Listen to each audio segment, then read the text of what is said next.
Christianity has always been, this is the Great Commission, come to Jesus. Jesus comes to you. You come to him. But then what do? You go. You don't hold on to it. Whether it ends up being a physical victory in some small pockets, which it will. America is a living experiment, a constitutional republic of what can happen when a group of Christians say, hey, let's try to build something. But I think it's important to remember, although it always will be hard, you're never going to have ultimate victory. That comes with Christ. Until that day, you transform every single nook and cranny you possibly can.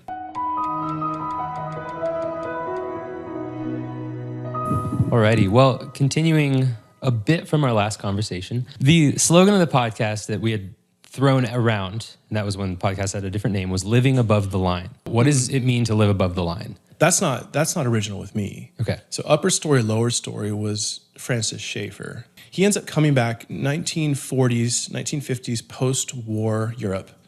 And then after that, he comes back to the States and he's just frustrated because he's seen the brokenness of what's going on. And then he sees the religiosity and the infighting of the reformed world in America.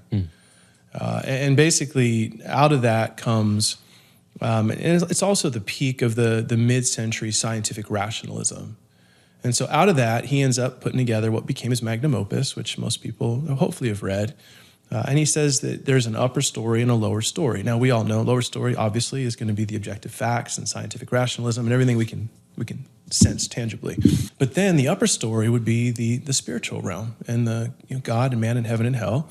And so his point when he came back was that America had morphed into a place where we were only focused on the lower story. And so there's a fragmentation beginning in the church. The idea being like, hey, you can go to church on Sunday and not tip your cap to the upper story, but then you just live like there's nothing the rest of the week. You live lower story all week long. And he said that inevitably is going to lead to a problem, that fragmentation of the modern man. And so his example, the big one for him was Roe versus Wade in 1973, where he said if America continues on this trajectory where we've given up on a fidelity to Christian morality, and instead our Christianity simply means peace and prosperity. We just want to feel good. We want to have a lot of stuff, call ourselves Christian, pat ourselves on the back. He said eventually we're going to let in so many evils that we're going to give up the country that we had, the constitutional republic, and end up living under overlords and some kind of technocracy, right? So Roe versus Wade was one of his big touchstone issues. And obviously now we look back and he really was a prophetic voice because now you've got the marriage issue. And here we are now in our day and age with the gender identity issue, where he was saying once you let a crack in the dam, it's going to continue to pull apart. And eventually that water is just going to flood out. And I think we see that today, where everyone's living lower story. We don't have any vision of who God is. We don't have any vision that he spoke. We don't have any vision that we're going to be called to account for how we've lived our life. Yep. And so we're basically, even as Christians, we're living as practical atheists. And so all the upper story, lower story idea is bringing those back together. And that's not only Francis Schaeffer. C.S. Lewis hits on that in Weight of Glory. Bavinck touches a lot on it. Van Til touches a lot on it. Kuyper touched a lot on it in his sphere sovereignty stuff. So the idea of the material and the spiritual always having to be together if you want to be a true full man in that sense of the word has been something that historic theologians have talked about for 200 years. So that's where I got it from. So Francis Schaeffer, you didn't mention the book. I'm assuming How Then Shall We Live? Yeah. And so but it's an interesting book. I just read it recently per your recommendation, and he's going historically. It's pretty rigorous at times, and he's showing that there's always been this tension of the upper story and the lower story, and then he's going to show how different thinkers outside of the faith, different philosophers, even different musicians and artists. He covers the whole spectrum. How they're bridging that gap. Is that how you would define that? What is he highlighting? I think what he's trying to highlight is if you go all the way back to Rome and you trace the Western world, the Reformation was a big deal because the Reformation was a restoration of the upper story informing the lower story. So you got to see what it could look like. Here's God. He has spoken. Instead of the truth only being in the hands of a select few popes and priests, we're going to let it be in the hands of everybody. And Sola Scriptura transforms the world. And I think we often forget, even today, how we are living in a country, here in America at least, that is I'll use this word in quote, Christianized. Now, what I mean by that is not even that we're all spiritually Christian, but we're so Christianized. And understand it's a fallen world, understand there's a principality of the air, yes and amen. But even the fact we have sidewalks, the fact we have hospitals, the fact that we have orphanages, the fact we have charities, that every Christmas we give a huge amount of our income, hopefully, generously to people who are hurt, that is all something that is seminal with Christianity that you don't see in pagan cultures. You're not going to go to a pagan culture and see a sidewalk. Why? Because whoever has the most powerful vehicle wins, and if you walk, you lose. The city's not going to step in and go, we also want to care for the pedestrians. That's why if you go to the East, you travel to Asia, you go to some of these countries, literally the traffic laws are whoever's in front wins. And it's hard for us Westerners to even drive in that context. And so I think we forget, because we've seen America leaking so quickly towards open rebellion against God, that we forget, though, still how much of what we live in is Christianized. And that was the point that he was making. When the upper story informs the lower, you have this transition, this transformation of a society, and then what's happening in America is a slow drift back to paganism. Anti having a high view. I mean, my mind goes quickly to Judges, right? In those days, there was no king. Everyone did what was right in their own eyes. And that, I think you could use to describe a lot of what we see in America more and more so.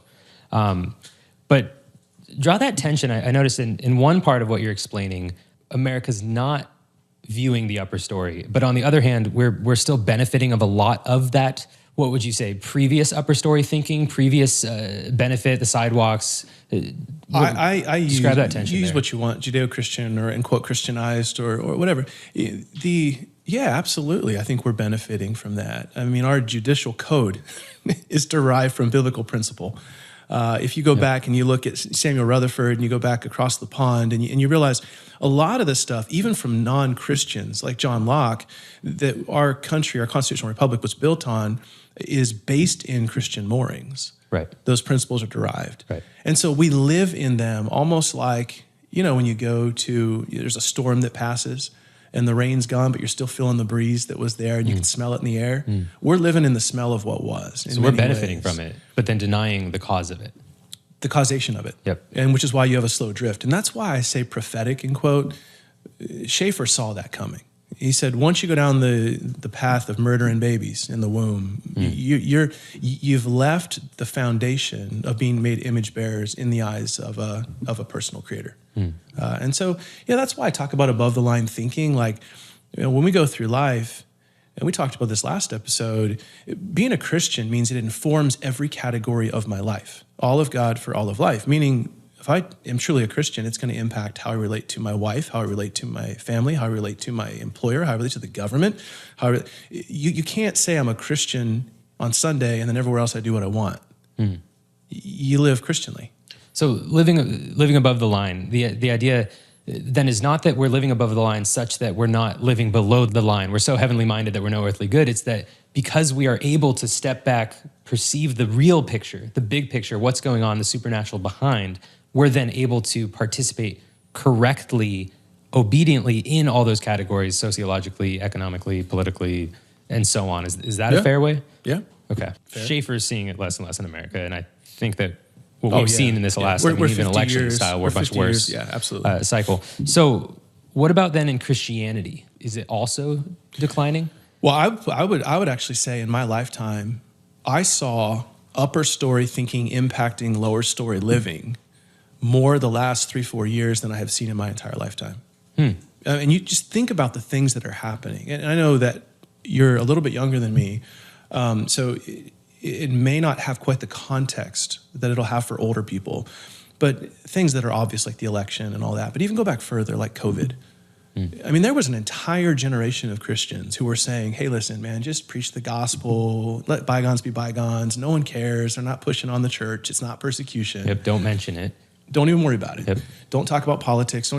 And it was almost like COVID triggered something, especially here in California, where the church realized they will shut you down. Yep. And Newsom will go out and party with his friends while you're shut down. Yep.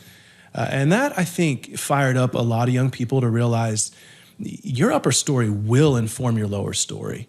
And you can't, the SCOTUS appointments, That's amazing. Some of the people that are being appointed, the election, people go, well, how did that happen, this landslide? The absolute demonic left got so strong that finally, after how many years, the born-again believers got their ostrich head out of the sand and stood up. That's what it was. Literally, people stood up and said, enough is enough. I could go, the athletes that are sharing the true gospel and saying, I don't care if you make fun of me. I'm going to sit here on my platform and I'm going to tell people about God and man in heaven and hell, not just Jesus loves you. What about the revivals that are happening on university campuses? People have been praying for revival, end quote, for so long. I've often said, hey, it might not be revival, it might be remnant. It might just be a holdout. But I think what we're seeing is an answer to a lot of those prayers in a lot of parts of society. So I'm seeing it. In fact, I think that's encouraging. It's so easy to be a doom and gloom person, especially when you're like, man, we're expositional and we're truth tellers and we have things are going to go from bad to worse. An eschatological outlook that's like, hey, we're probably not going to win down here. But that doesn't mean that in microcosms, the Lord hasn't before and will again still win. And say, I'm going to call out my people for this time. And so, I think there's a lot of encouraging signs. I do think the church still struggles. I do think that there is always going to be a group of people who go, hey, listen, let's just preach the gospel. Let's stay silent about world affairs and world issues. But I think they need to remember the Puritans transformed their society by being involved in things that were going on in the civil realm. I think even if I can't, here's a famous one, you can't legislate morality. How many times have you heard that? That doesn't mean you don't try. All legislation is morality. That's like literally what it is. Somebody's deciding what's right and wrong. So why would I not want to hand off to my kids and my grandkids what I have enjoyed, right? And I'm sure thankful that Wilberforce and Abraham Lincoln were willing to step up. So I can applaud guys from the past, but not do it in the present doesn't make any sense. So I think by and large, the church has really come a long way in the last 4 years. And you remember, you were at the church. We had a guy had, 1 million followers or whatever, and it was the George Floyd thing. And Black Square. Yeah, absolutely. So we were doing the whole, preach the gospel, and meanwhile, there's riots in the streets and all that. And so he takes to Instagram, and he's like, Black Square, whatever. And by the time I got to church on Sunday, the entire church was down the road of one particular worldview. Think about that. That's 6 days or 5 days, whatever it was. And now as a pastor, you're having to come in because you're behind the dime and not prepping people to deal with the real issues that they're engaging on in their place of employment and with some other guy who's sitting there with 1 million followers. So I think as pastors, we've got to be much more confident and courageous in standing up to evil and clarifying what is right. And specifically in this conversation, saying the upper story of being God's creation, but also God's soldier impacts the way that we all are going to live. And that's in the church. I mean, my question was Christians, but I noticed you mentioned the election. You said born-again Christians voting, but there is a large block of other religious peoples that in a lot of ways are at least sharing similar voting patterns. I would even add in there the overturn of Roe versus Wade. That was unconscionable 15 years ago. I mean, it wasn't even something you thought would ever happen. What do you do with a personality like a Ben Shapiro, someone that admits it's certainly not Christian in any way, Jewish, Talmudic Judaism holds to a tradition of men, but has a biblical basis to morality to a degree? Well, my theology says that Ben, like all the Jews, are under a judicial curse, and he can't right now. There's a veil. He can't believe he's veiled. And until the time of the fullness of the Gentiles comes in. And so I feel for him and I pray for him. And I'm amazed and fascinated how a guy with that level, he's a rational irrationalist. He's literally sitting there with a guy like John MacArthur who's sharing the gospel, smart enough to understand all of the tactical realities of such. But the spiritual reality doesn't blossom in his heart, right? But here's the thing that I think is important to remember. All error is equal in consequence. If you're going to spend your eternity in judgment. But not all error is equal in substance. So Ben Shapiro, for example, is still a God-fearer. He's a monotheist.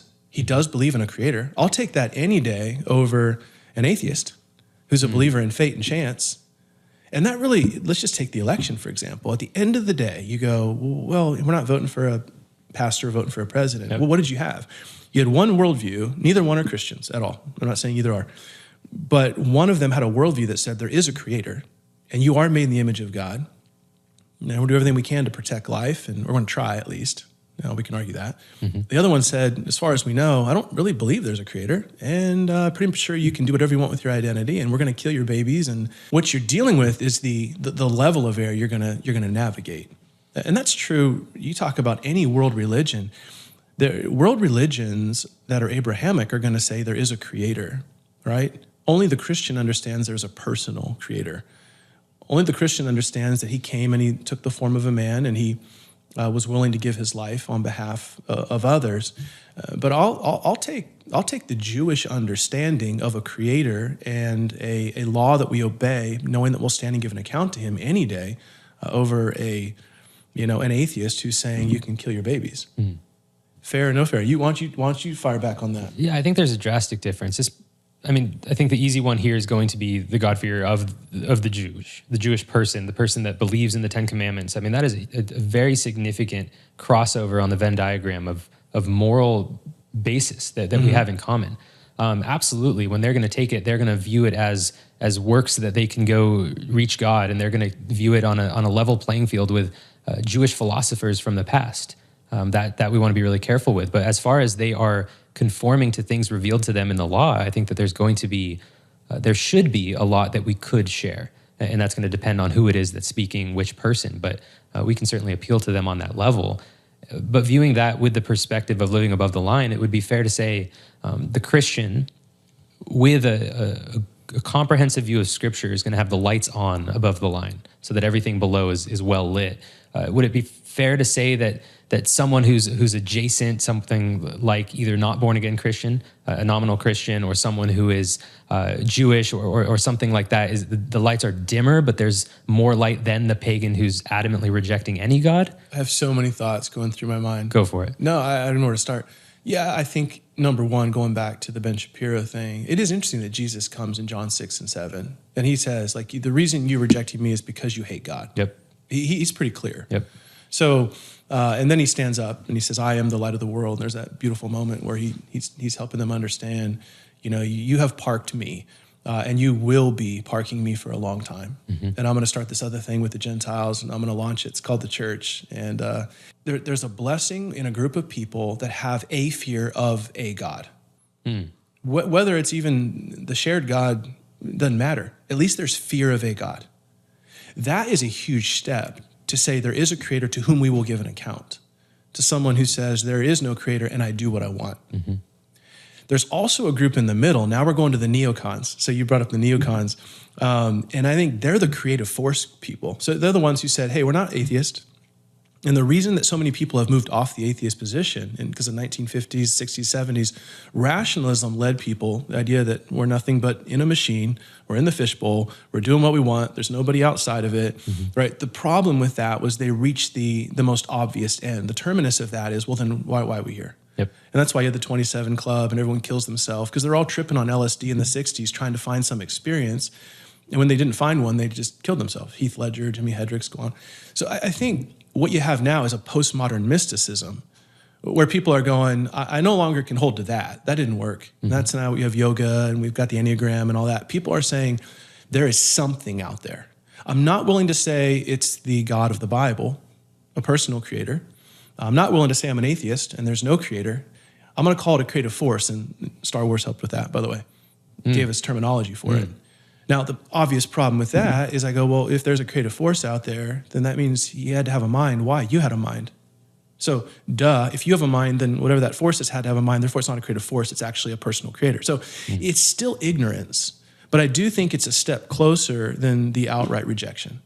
Does that make sense? Yeah, I mean, Schaeffer calls that the closed system versus the open system. Yep. And all you're saying is that in some degree or in some ways, there's an advantage to someone having a somewhat open system, even if they do not acknowledge and give thanks to God, even if they are rejecting him some way. There's more in common, and there's benefits to society. I would say yes. Okay. Because an open system means there's somebody outside the machine, and that brings a healthy dose of fear, right? And even nowadays, people are saying, is it aliens? I mean, people are looking for anything outside the machine.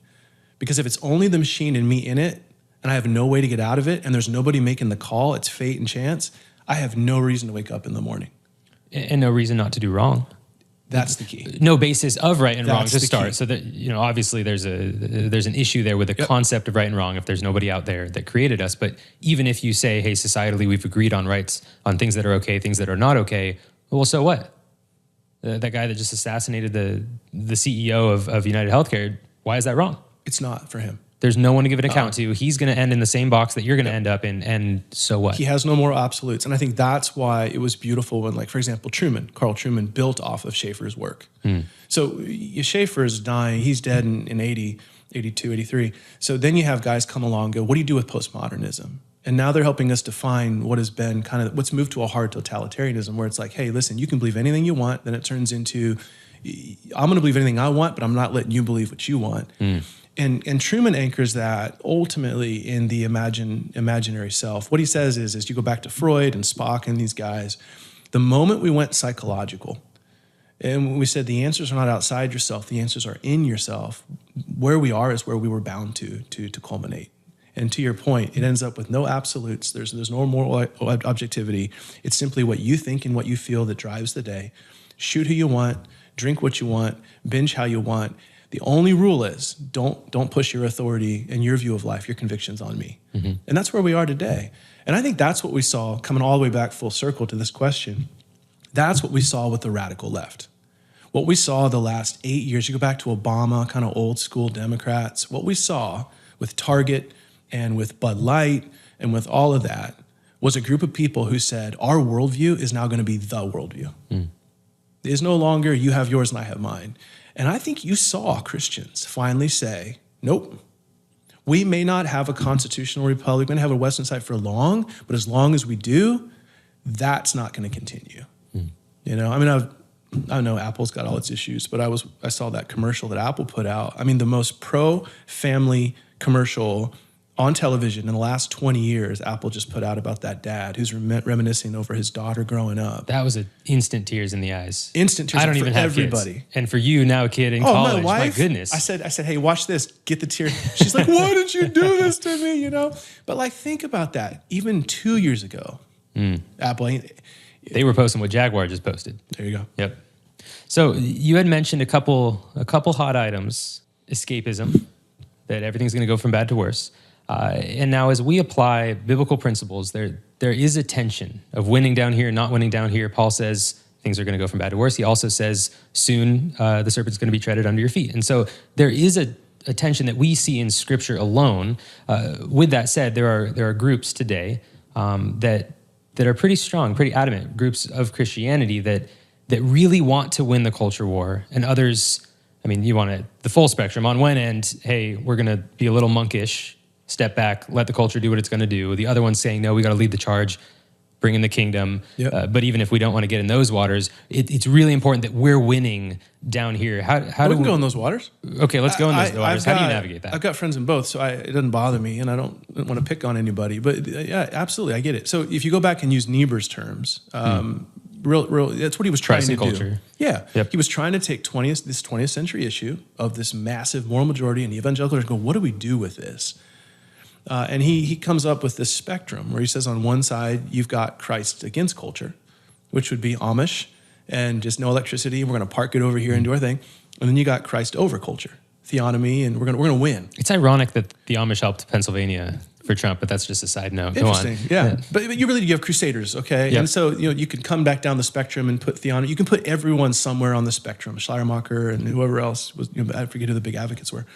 So I think what we're doing is, and Niebuhr, I thought, tried to help by saying the goal ultimately of a Christian is a Christ transforms culture. So how do I simply be salt and light, knowing that in the physical realm, this is always going to be difficult. And Christ is going to come back and he's going to win it, and it won't be difficult. I mean, it's pretty clear. You go Isaiah 2 and Isaiah 11 and 60 and 61 and Zechariah 12, 13, 14 and name it. I mean, you take the Bible and you realize Jesus is coming back and things are going to be fine. And Psalm 2 and Psalm 110, you just start. But I think until that time, the press of the Christian is saying, I will transform individual souls so that they transform parts of society with all of the power and the gusto that I have.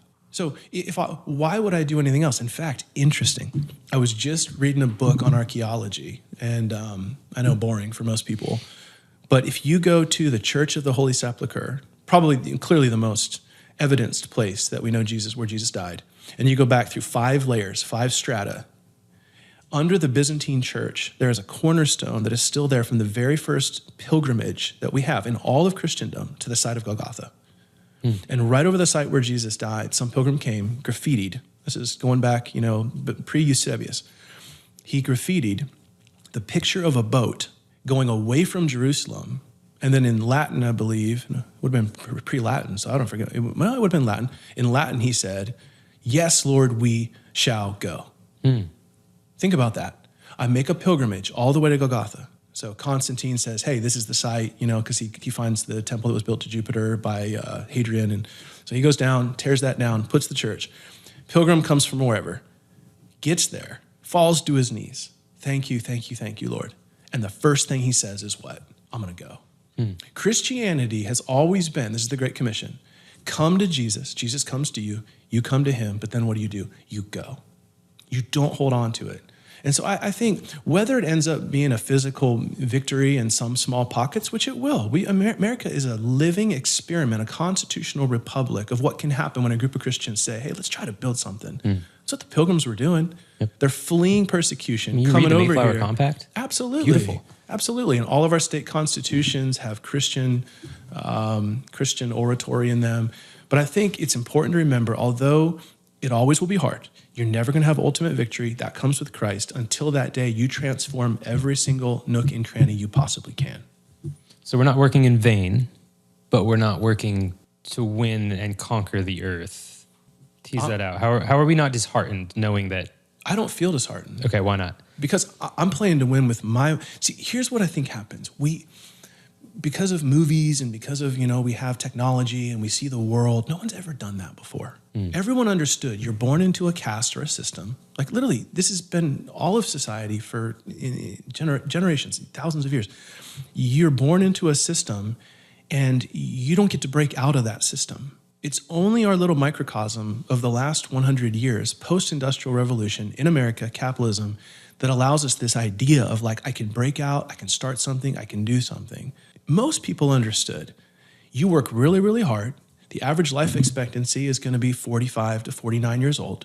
You crank out 9 kids because half of them are going to die. There's no antibiotics, right? There's no hospital to go to. And then you're going to go in the grave.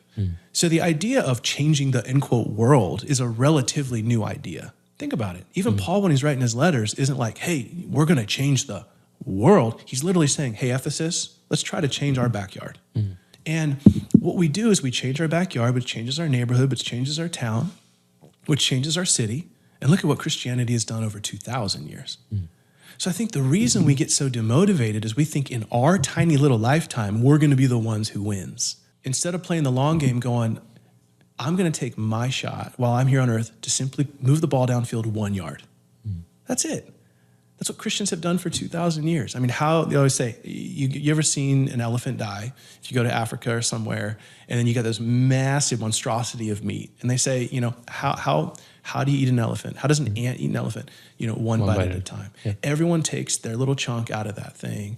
And that's all I'm called to do. I'm called to be faithful. You're called to be faithful. Desmond and Aaron and Elijah are called to be faithful. Our families, our church. If we all just took our bite of that thing, we'll stand in heaven one day, we'll fall to our feet, our face, and the Lord will say, well done, you did your part. And there's a few things that I think are worth drawing out there. One is iterative wins in iteration, moving along the ball slowly down the field is a good thing. Just because we haven't transformed culture, just because the presidential candidate is not your pastor, that can still be a win of the battle, even if it's not a win of the war. Is that fair to say? I think so. And then if we are truly Christians and our permeation in society is not Christless conservatism, but is Christian conservatism, then it's not just a good for society in a sense that it's more peaceful, it's going to reflect God, but we should be then still applying and making disciples, following the Great Commission, obeying Christ's command. We're right back to Schaeffer again. If anybody thinks peace and prosperity is a sign that things are good, they've not read church history. Yes, peace and prosperity are nice. And we're in a tiny little sliver of human history where we've had some. But the reality is that's not normal. And the church has advanced so powerfully because of pain and because of trial and the blood of the martyrs.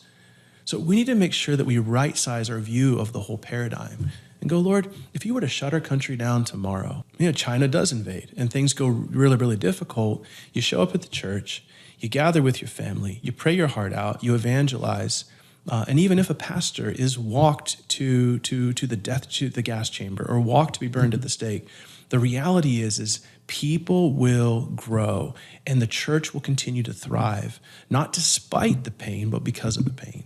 And that allows us to rest in the sovereignty of God. And this would apply to so many aspects of the Christian's life, that God requires us to be obedient, to be faithful in it, and the outcome's up to him. And so we're going to go be disciple makers. We're going to proclaim the truth. We're not going to back down. And if we win, if we make little movements, little traction in our small little section in Costa Mesa where we're at or wherever, that's great. But it doesn't depend on us, so we don't have to have this burden of if we don't succeed next election, whatever, that we're crushed. It's okay because our God, that outside of the onion you mentioned last time, he's still there. Yeah, that's right. I mean, you travel the world and you see what people are going through.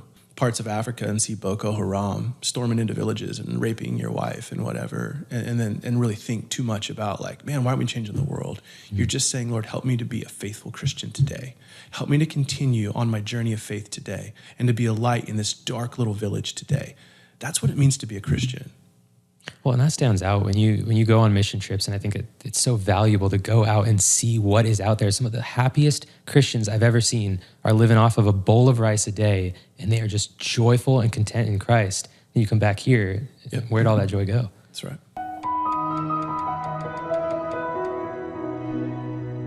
Thank you for watching this episode of Christianly. I'd like to thank Crossway Books for sponsoring our show, but I can't because they didn't. Well, if you enjoyed this episode, please drop a like, comment, and make sure to subscribe. If you have any questions or topics you'd like us to discuss, let us know in the comments, shoot us a message on our Instagram @ChristianlyPodcast, or send us an email, christianly@missionbible.org.